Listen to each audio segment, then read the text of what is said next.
Assalomu alaykum hurmatli kuzatuvchilar. Aprel oyi O'zbekistonning tashqi siyosiy maydondagi faolligi bilan yodda qoldi. Xalqaro tashriflar, yuqori darajadagi uchrashuvlar, samarali muzokaralar va yirik tadbirlar ketma-ketligi mamlakatimizning mintaqaviy va global miqyosdagi o'rnini mustahkamlashga xizmat qildi. Bu davr mobaynida ilgari surilgan tashabbuslar va erishilgan kelishuvlar esa tashqi siyosatimizning izchil davom etayotganini yana bir bor tasdiqladi. Ikki tomonlama siyosiy tadbirlarga to'xtalsak, o'tgan davrda yurtimizga 50 ga yaqin yuqori darajadagi hamda xorij davlat tashkilotlari vakillari, hududiy boshqaruv organlari delegatsiyalarining 60 ta tashrifi amalga oshirildi. Yuqori darajadagi O'zbekiston delegatsiyalarining 18 ta mamlakatga 32 marotaba tashrifi ishlab chiqilgan bo'lsa, respublikamiz davlat tashkilotlari vakillari, viloyat hokimlari, ularning o'rinbosarlari darajasida 40 ta xizmat safarlarini tashkillashtirishga amaliy ko'mak berildi. O'tkazilgan barcha muzokaralar natijasida O'zbekistonning chet davlatlar bilan aloqalarini yanada jadallashtirishga qaratilgan aniq takliflar hamda tegishli yo'l xaritalari ishlab chiqilib, amaliyotga tatbiq etilmoqda. Xorijiy hamkorlar bilan siyosiy muloqotning jadallashishi esa mamlakatimiz xalqaro nufuzining ortayotganini yaqqol aks ettiradi. Xususan, o'tgan oy mobaynida O'zbekiston TIF rahbari kun tartibi ko'plab muhim muzokaralarga boy bo'ldi. Turli davlatlarga ikki va ko'p tomonlama uchrashuvlar uchun tashriflar amalga oshirildi. Xalqaro va mintaqaviy tashkilotlar vazirlar yig'ilishlarida ishtirok etildi. Jumladan, aprel oyi boshida Tashqi ishlar vaziri boshchiligidagi delegatsiyaning siyosiy muloqotni kengaytirish, iqtisodiy va investitsiyaviy aloqalarni chuqurlashtirish, mintaqaviy hamkorlikni rivojlantirish, shuningdek, Markaziy Osiyoda xavfsizlik va barqarorlikni ta'minlash kabi hamkorlikning asosiy yo'nalishlarini o'z ichiga qamrab olgan AQShga xizmat safari tashkil etilib, qator idora rahbarlari bilan ikki tomonlama uchrashuvlar o'tkazildi. 16 aprel kuni Kuvayt shahrida Markaziy Osiyo va Ko'rfaz davlatlarining tobora rivojlanib borayotgan hamkorligini keyingi bosqichga olib chiqishning samarali usullari va kun tartibidagi dolzarb mavzular muhokamasi yuzasidan O'zbekiston tashqi siyosat rahbari Markaziy Osiyo Ko'rfaz arab davlatlari hamkorligi kengashi strategik muloqoti tashqi ishlar vazirlarining 3-uchrashuvida ishtirok etdi. 26 aprel kuni Qozog'iston Respublikasida Markaziy Osiyo Xitoy formati doirasidagi tashqi ishlar vazirlarining 4-uchrashuvi bo'lib o'tdi. Mazkur uchrashuv mintaqaviy hamkorlikni mustahkamlash, savdo va o'zaro bog'liqlikni kengaytirish, umumiy chaqiriqlarga birgalikda yechim topish masalalariga qaratilgan bo'lib, samarali va keng qamrovli muhokamalarga boy bo'ldi. Jumladan, O'zbekiston TIF rahbari mamlakatimizga tashrif buyurgan bir qator xorijiy mamlakatlar va xalqaro tashkilotlar rahbarlari, xususan Xitoy Xalq Respublikasi Kommunistik partiyasi Markaziy qo'mitasi a'zosi va xalqaro aloqalar bo'limi mudiri Liu Chanchao, Omon Shuro kengashi raisi Xolid bin Hilol al-Mavali, Eron birinchi vitse-prezidenti o'rinbosari Ali Najafiy Xoshrudiy, Rossiya tashqi ishlar vaziri Sergey Lavrov va boshqalar bilan muloqotlar o'tkazildi. Aytib o'tishimiz joizki, o'tkazilgan muloqotlardagi samimiylik, konstruktiv ruh, aloqalarda yangi imkoniyatlarni kashf etish, o'zaro manfaatli hamkorlikka intilish yangi O'zbekiston diplomatiyasining ajralmas qismidir.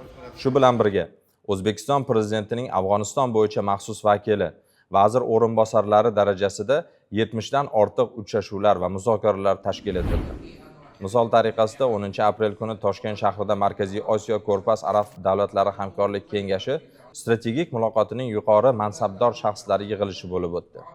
18 aprel kuni Moskva shahrida O'zbekiston va Rossiya tashqi ishlar vazirliklari o'rtasidagi siyosiy maslahatlashuvlarning navbatdagi raundi bo'lib o'tdi. Muzokaralar chog'ida siyosiy, savdo-iqtisodiy hamda madaniy-gumanitar sohalardagi ikki tomonlama kun tartibining dolzarb mavzulari muhokama qilindi. Shuningdek, Mustaqil davlatlar hamdo'stligi, Shanxay hamkorlik tashkiloti, Birlashgan Millatlar tashkiloti va Markaziy Osiyo Rossiya formati doirasida ko'p tomonlama tuzilmalar bilan hamkorlik masalalari yuzasidan fikr almashildi.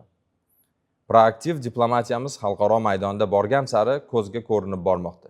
Dunyoning turli shaharlarida bo'lib o'tgan 26 ta ko'p tomonlama tadbirlarda davlatimiz idoralari vakillari qatnashdilar. O'zbekistonda xalqaro tashkilotlar vakillari ishtirokida 16 ta xalqaro tadbir o'tkazildi.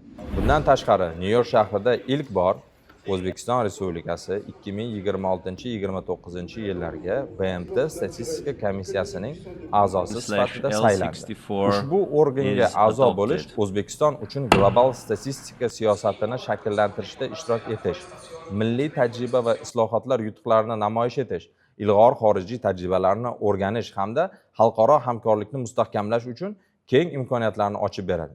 Yana bir yutuq BMT Bosh Assambleyasi O'zbekiston tashabbusi bilan 29-aprelni Xalqaro zilzila qurbonlarini xotirlash kuni deb e'lon qilishi to'g'risidagi rezolyutsiyani bir ovozdan qabul qildi. Xalqaro zilzila qurbonlarini xotirlash kuni ilk bor 2026-yil 29-aprel kuni nishonlanadi. Bu sana 1966-yilda Toshkent shahrida sodir bo'lgan vayronkor zilzilaning 60 yilligi munosabati bilan belgilandi. Aprel oyida O'zbekiston tashabbusi bilan BMT Bosh Assambleyasi yana bir tarixiy rezolyutsiyani qabul qildi. 2027-2036 yillarni o'rmonzorlashtirish va o'rmon tiklash dekadasi deb e'lon qildi. Bu yutuqlar O'zbekistonning xalqaro maydonda o'zining ishonchli va faol o'rni borligini, shuningdek, mamlakatning global hamkorlikni rivojlantirish va global muammolarni hal etishda o'sib borayotgan rolini tasdiqlaydi. Shuningdek, iqtisodiy diplomatiya yo'nalishida mamlakatimiz hududida 100 dan ortiq turli tadbirlar o'tkazildi. Joriy yilning aprel oyida O'zbekistonning chet eldagi diplomatik vakolatxonalari tomonidan xorijiy investitsiyalar oqimini ko'paytirish, eksport hajmini oshirish va aniq loyihalarni amalga oshirish maqsadida mamlakatimiz hududlarida 8 ta hamda xorijda 19 ta jami 27 biznes forumlar tashkil etildi. Misol tariqasida aytsak, TIF tashabbusi bilan 23-24 aprel kunlari Zomin tumanida Xalqaro biznes forum Jizzax 2025 o'tkazildi va natijada 800 million AQSh dollariga yaqin investitsiya va savdo kelishuvlariga erishildi. Tadbirda O'zbekiston Respublikasiga 30 dan ortiq yetakchi hamkor davlatlardan 300 dan ortiq kompaniya rahbarlari tashrif buyurishdi. O'tgan bir oy mobaynida xalqaro munosabatlarimizning shartnomaviy huquqiy asoslarini mustahkamlash yo'lida 12 ta hujjat kuchga kirdi. 14 ta yangi hujjat esa imzolandi. Tashqi siyosatimizdagi muhim yutuqlardan biri sifatida joriy yilning 29-aprel kuni Nyu-York shahrida O'zbekiston Respublikasi bilan Cote d'Ivoire Respublikasi o'rtasida diplomatik munosabatlar o'rnatish to'g'risida qo'shma kommunike imzolandi. Ta'kidlash joizki, so'nggi bir yil davomida O'zbekiston 10 dan ortiq mamlakatlar bilan diplomatik munosabatlar o'rnatdi. Bu esa xalqaro munosabatlarimiz geografiyasining kengayib borayotgani, xalqaro hamkorlarimiz soni ortayotgani va O'zbekistonning do'stlari safi kengayotganidan dalolat beradi. Biz bu yo'nalishda izchil va qat'iyatli qadamlar tashlashda davom etamiz. Aprel oyida Tashqi ishlar vazirligi va xorijdagi diplomatik vakolatxonalar va konsullik muassasalari tomonidan O'zbekiston fuqarolarining qonuniy huquq va manfaatlarini himoya qilish, vatandoshlar bilan muloqotlarni mustahkamlash bo'yicha ham ko'plab ishlar amalga oshirildi. Xususan, konsullik huquqiy faoliyat doirasida 16784 O'zbekiston fuqarosiga konsullik xizmatlari ko'rsatildi. 1234 nafar hamyurtimizni chet elda ish bilan ta'minlashga ko'maklashildi. Xorijda moddiy jihatdan murakkab vaziyatda qolgan 440 nafar fuqaromizga 22 ming AQSh dollari miqdorida yordam ko'rsatildi. Chet elda qiyin vaziyatlarga tushib qolgan, ishsiz, voyaga yetmagan yoki boquvchisiz qolgan 132 nafar fuqarolarimiz va 3 nafar odam savdosi qurboni bo'lgan yurtdoshlarimiz vatanimizga qaytarildi. 39 nafar fuqaro vaqtincha saqlash muassasalaridan olib chiqildi.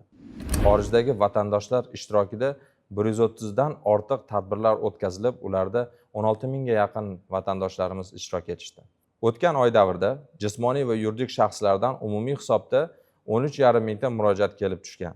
Ularning barchasi vazirlik tomonidan, konsullik huquqiy departament tomonidan, tegishli mas'ul tashkilotlar tomonidan javoblar berilib va barcha masalalar o'rnatilgan tartibda hal qilindi. Shu bilan aprel oyi yakunlariga bag'ishlangan brifingimiz o'z nihoyasiga yetdi. Hurmatli Tashqi ishlar vazirligi faoliyatini kuzatuvchilari, shu o'rinda ta'kidlab o'tish joizki, so'nggi paytlarda ayrim fuqarolarimiz xorijga chiqishda va chet el hududlarida turli muammolarga duch kelayotgani, ayniqsa hujjatlarda kamchiliklar, mehnat shartnomalarida noaniqliklar yoki xorijdagi noqonuniy faoliyatlar oqibatida murakkab holatlarga tushib qolayotgani kuzatilmoqda. Yurtdoshlarimizni chet elga chiqishlaridan oldin barcha zaruriy hujjatlar, qonuniy talablar va tashkiliy masalalarga to'liq aniqlik kiritishlariga chaqirib qolamiz. Tashqi ishlar vazirligi sizlarning huquqlaringizni himoya qilish va xavfsizligingizni ta'minlash bo'yicha doimiy ish olib boradi. Biroq har bir fuqaromizning mas'uliyatli yondashuvi bu xavfsizligimizning muhim kafolatlaridan biridir. Tashqi ishlar vazirligi mamlakatimizning milliy manfaatlarini xalqaro maydonda ilgari surish, xorijdagi fuqarolarimizning huquqlarini himoya qilish va ularning xavfsizligini ta'minlashda davom etadi. Bu jarayon nafaqat O'zbekistonning global miqyosda faol davlat sifatida tan olinishi, balki xalqaro maydonda mustahkam aloqalar o'rnatish, do'stlik va hamkorlikni rivojlantirish yo'lidagi qat'iyatimizni yanada oshiradi. Bizning faoliyatimizni ijtimoiy tarmoqlarda kuzatib borishni unutmang. Faoliyatimizga doir savollaringiz va so'rovlaringiz bo'lsa, bizga yuboring. E'tiboringiz uchun rahmat.